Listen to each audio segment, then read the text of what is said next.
Assalamualaikum warahmatullahi wabarakatuh. Perkenalkan, nama saya Maida dengan NIM 2104664 dari Prodi Pendidikan Sejarah. Tujuan saya membuat video ini yaitu dengan memenuhi tugas media dan multimedia pembelajaran sejarah, yang mana tema yang saya ambil yaitu tentang kependudukan Jepang di Indonesia. Nah, sebelum saya membahas ke materi, maka saya akan memperjelaskan dulu atau menjelaskan tentang tutorial atau langkah-langkah pembuatan media dan multimedia tersebut, yang mana saya menggunakan 4 media di sini. Ada media foto, peta, kependudukan Jepang, dan ada juga bagan tentang pengaruh kependudukan Jepang di Indonesia. Terus ada juga tentang video, yaitu pembentukan militer Jepang, dan media audio, yaitu tentang kependudukan Jepang di Indonesia. Nah, untuk menambahkan foto, saya menggunakan insert, terus saya mengambil foto tersebut dan mencantumkannya di sini. Klik insert. Terus dalam pembuatan bagan, saya masih menggunakan insert. Jika kita ingin menggunakan bagannya secara otomatis, maka klik Smart Art sini. Nah, kita pilih bagaimana yang akan kita pakai. Nah, kita klik OK. Sini saya menggunakan bagan ini. Selanjutnya, untuk menambahkan media audio dan video, masih menggunakan insert. Terus kita cari video, kita klik yang di bawah ini, yang nomor 2, video on my PC. Terus sama jika kita ingin menambahkan audio, kita klik audio on my PC. Nah, selanjutnya jika kita ingin menambahkan transitionnya atau animationnya, kita klik saja animation. Nah, kita pilih animation mana yang kita gunakan. Nah, contohnya seperti ini.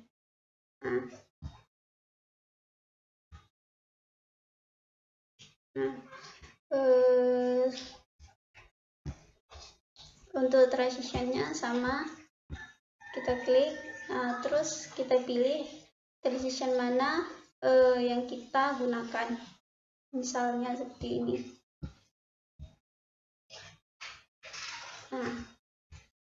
Nah, selanjutnya yaitu saya akan membahas tentang materinya, yaitu materi yang saya ambil yaitu tentang kependudukan Jepang di Indonesia. Yang pertama yaitu proses masuknya Jepang ke Indonesia melalui peta ini, yang mana proses masuknya Jepang ke Indonesia ini menjadi periode yang sangat penting dalam sejarah bangsa Indonesia, yang mana Jepang ini memiliki tujuan untuk mewujudkan persemakmuran Asia Timur Raya, yang salah satunya adalah Indonesia. Nah, Jepang ini mendarat pertama kali di Tarakan pada tanggal 11 Januari 1942. Nah, kedatangan Jepang ini tidak terlepas dari Perang Asia Timur Raya, yang mana pasca Amerika yaitu menyatakan perang terhadap Jepang, yang diakibatkan dia ingin melakukan serangan mendadak terhadap pangkalan militer Amerika Serikat di Pearl Harbor pada tanggal 7 Desember 1941.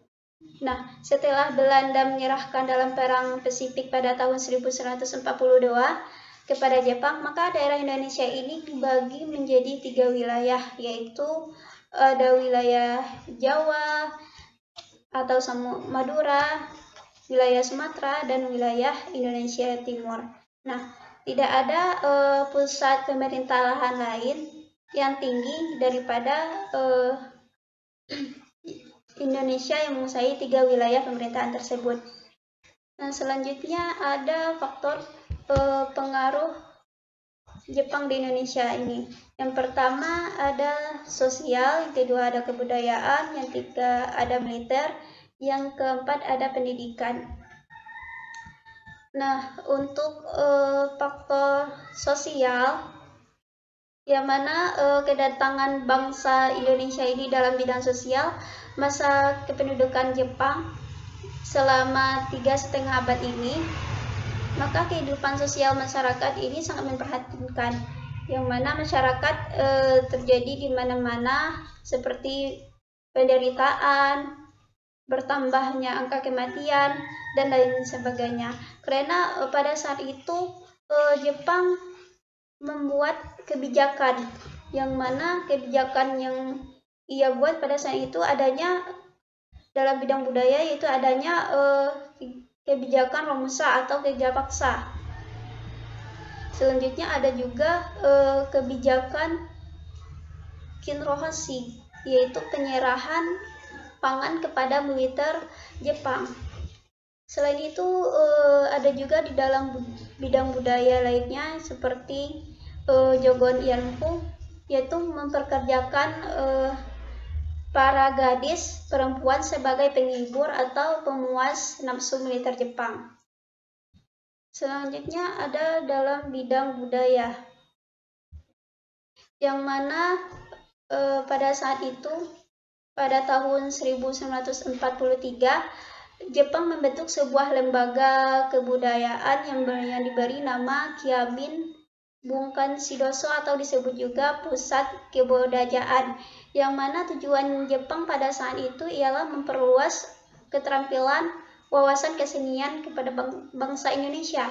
Selain itu ada juga budaya Sengkerai, yang mana budaya Sengkerai ini merupakan budaya yang diterapkan oleh masyarakat Jepang ke Indonesia, yaitu menyembah atau membungkuk ke arah matahari.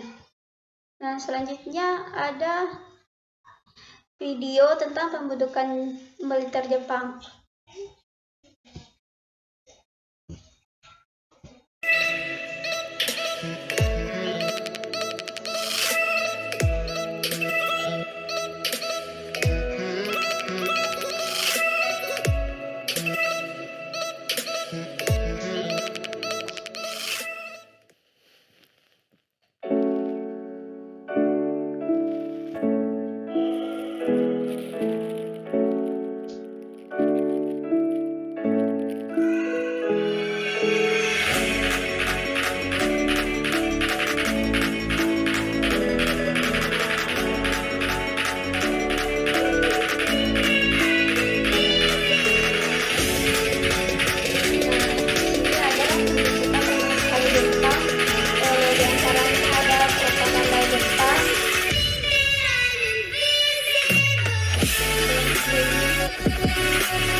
Ada pusat pembelajaran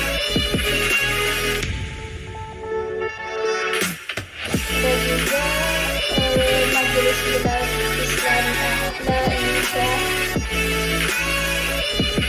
disebut dengannya, dan ada juga Majelis Asyura Muslimin atau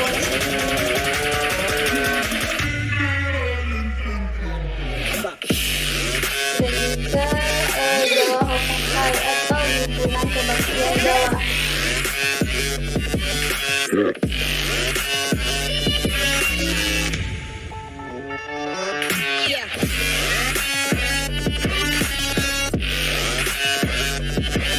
Nah, ada juga organisasi militer pada saat itu, yaitu adanya Syaidan. Selanjutnya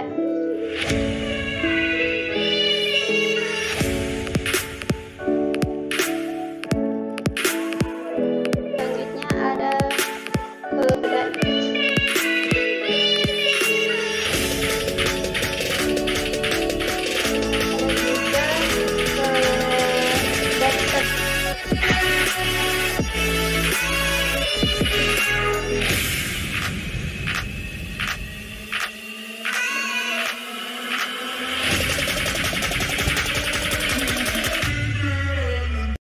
Nah, itulah video tentang pembentukan militer Jepang. Selanjutnya ada pengaruh dalam pendidikan, yang mana dalam pendidikan Jepang ini menerapkan pendidikan yang masih ada sampai dan berkembang sampai sekarang, yaitu adanya pendidikan 12 tahun. Selain itu juga mendidik siswa Jepang, juga membuat atau melatih bagi guru-guru dengan tujuan menyamakan pandangan untuk mewujudkan tujuan Jepang dengan memenangkan perang Asia Timur Raya pada saat itu. Selanjutnya ada audio, yaitu tentang kependudukan Jepang di Indonesia.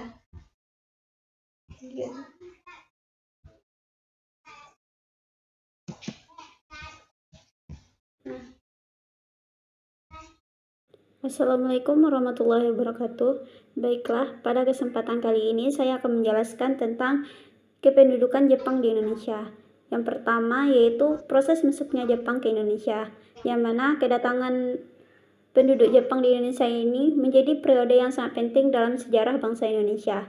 Jepang saat itu memiliki tujuan, yaitu mewujudkan persemakmuran bersama Asia Timur Raya, yang salah satunya adalah Indonesia. Nah, Jepang pertama kali tiba di Indonesia ini mendarat di Tarakan, yaitu Kalimantan Timur, pada tanggal 11 Januari 1942. Kedatangan Jepang ini tidak terlepas dari perang Asia Timur Raya, yaitu pasca Amerika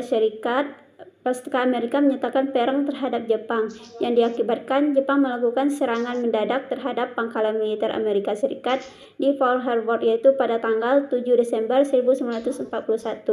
Nah, untuk melembuskan perang Asia Timur Raya ini, Jepang berusaha menguasai wilayah Asia, yaitu salah satunya yaitu Indonesia. Nah, secara resmi Jepang menguasai Indonesia pada tanggal 8 Maret 1942, yaitu setelah Belanda menyerah tanpa syarat di Kalijati, Subang. Nah, pada awal pergerakannya, pemerintahan militer Jepang ini bersikap baik terhadap bangsa Indonesia dengan mengaku sebagai saudara tua bangsa Indonesia.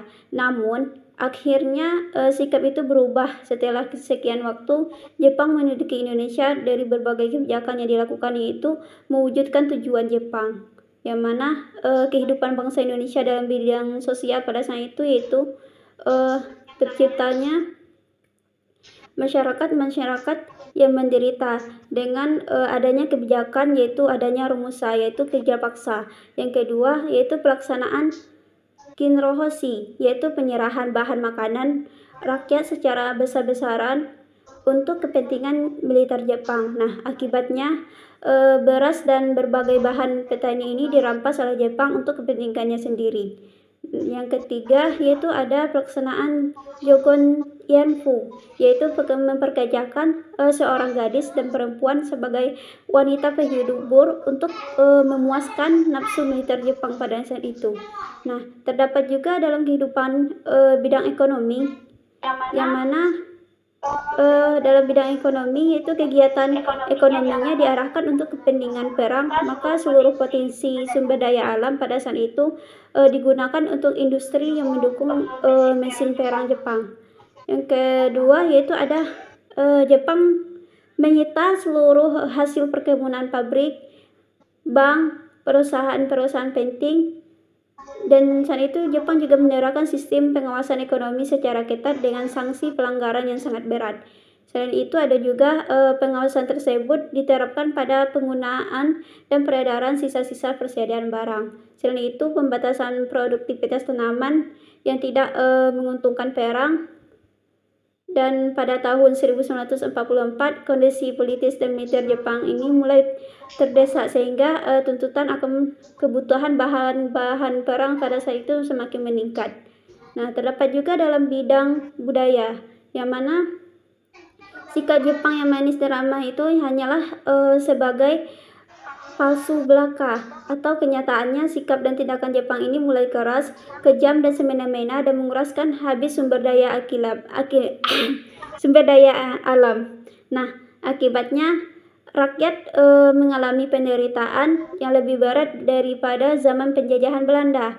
Nah, beberapa kebijakan yang dikeluarkan Jepang pada saat itu dalam bidang budaya yaitu Jepang menerapkan kebudayaan memberi hormat ke arah matahari terbit kepada rakyat Indonesia. Yang kedua yaitu pada pemerintahan Jepang ia mendirikan suatu pusat kebudayaan diberi nama Keimin Bunkai Hidoso, yaitu kegiatan para seniman agar karya-karya Indonesia itu tidak menyimpang dari kepentingan Jepang. Nah, selanjutnya yaitu ada kepentingan dalam bidang militer, yang mana perbedaan antara masa penjajah sebelumnya dengan kependudukan Jepang. Rakyat Indonesia ini mendapatkan manfaat bagi pengalaman dan pelatihan militer yang mencakup dalam bidang ketenteraan, baik itu pertahanan dan bidang keamanan. Nah, pelatihan militer ini diperoleh oleh rakyat Indonesia adalah dasar-dasar militer, baris berbaris, latihan menggunakan senjata organisasi militer, latihan perang melalui propaganda. Nah, hasilnya yaitu membujuk penduduk untuk menghadapi sekutu. Namun, karena posisinya semakin mendesak dalam perang Asia Timur Raya, Jepang mengeluarkan kebijakan di bidang militer, yaitu dengan membentuk badan-badan semi militer dan militer. Nah, tujuannya yaitu untuk membantu Jepang untuk menghadapi sekutu dalam perang Asia Timur Raya. Nah, selanjutnya ada dalam bidang pendidikan, yang mana dalam bidang pendidikan ini Jepang menerapkan pendidikan yang masih berkembang sampai sekarang, yaitu pendidikan 12 tahun. Selain itu, untuk mendidik siswa, Jepang juga membuat pelatihan bagi guru-guru dengan tujuan untuk menyamakan pandangan yang mewujudkan tujuan Jepang dalam memenangkan perang Asia Timur Raya. Namun, sebagian besar kebijakan tersebut akhirnya mendapatkan perlawanan dari bangsa Indonesia. Ditambah lagi Jepang semakin terdesak dan di peperangan akhirnya kekuatan Jepang ini semakin melemah. Nah, kondisi saat itu bahkan dimanfaatkan oleh Amerika Serikat dengan meluncurkan serangan pembobonan terhadap kota industri Jepang, yaitu Hiroshima dan Nagasaki. Nah, kondisi inilah dimanfaatkan lagi oleh bangsa Indonesia, yaitu dengan mempersiapkan proklamasi kemerdekaan Indonesia, yang akhirnya Indonesia dapat memproklamirkan kemerdekaannya pada tanggal 17 Agustus 1945.